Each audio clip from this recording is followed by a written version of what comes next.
Hello, everyone. You might notice that I'm wearing the exact same shirt from the last time. That's because I just started this recording like 3 seconds after the last one. But don't worry about it. It's mostly because I was bad the other week, and even though I read 2 books, I didn't actually review them. It's okay. I'm reviewing them now. This one is another Discworld book, but it's a bit different because most of the Discworld books I've read have had some kind of connection to Ankh-Morpork or happened in them. This one has nothing to do with it. And the book that I'm discussing, it's actually I'd say it's a young adult book. I could tell that it was meant for a younger audience, but I still liked it quite a bit. And that is Terry Pratchett's The Wee Free Men, which starts a series of books following the adventures of a young girl named Tiffany Aching, who is aspiring to become a witch. And she runs into these little guys, the Wee Free Men, who help her out through her adventures. And like I said, this is definitely it definitely feels like a young adult novel compared to the other Discworld books I've read. It still has dark themes, but probably not quite as adult, I'd say, as others. It was quite good. I'm not gonna lie. Like the thing I like about the other Discworld novels is that most of the characters in those books are older, like probably in their 20s, 30s, maybe even older than that. So it's kind of nice, like for somebody like me who's in his 30s, you get like relatable things like back pain or actually being in pain when somebody breaks your ribs. I haven't experienced broken ribs. I don't really want to though. I hear it's not a fun time. But even with this, because I believe she is 9 years old in this book, I'm pretty sure it's 9. She's quite young, but even that, like, she's very quick on her feet, quick thinking, and it's just a nice read. This one is definitely much more fantastical than most of the other ones I've read recently. Like the previous one I talked about, The Truth, there really wasn't any magic going on in there other than Actually, was there any magic? I don't think there was.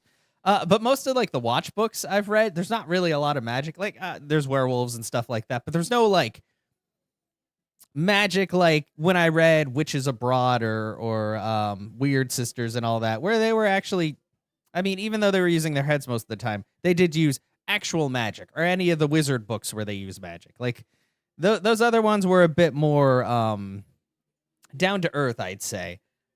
This one brings back a bit more fantastical stuff. Not quite as much, I guess, true magic as people might call it, but plenty of stuff that has to do with like dreaming or being stuck in dreams and stuff like that.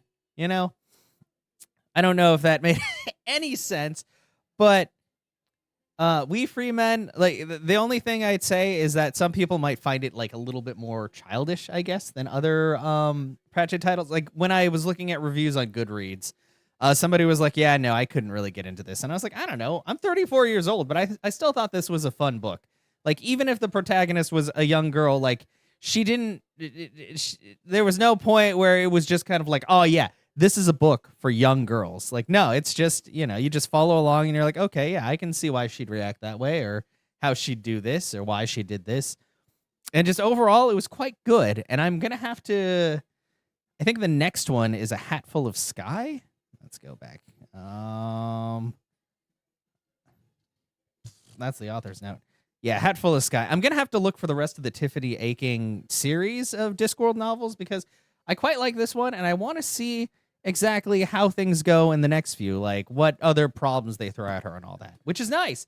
It's kind of like, it's good to enjoy a book, but also like every single one of these books I've read, I'm like, I want to know more about the world. And, it's good to want to read more. I guess that's really the aim of a book series is they want to engage you in it.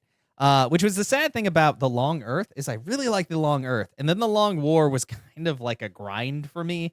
So that's why I haven't read any of the other ones yet. But I probably will read the next one, which I think is The Long Mars. And we'll see how that goes. But it was definitely a lot more dry than Pratchett's usual work, but I mean, he was also working with someone else, so maybe that was part of it.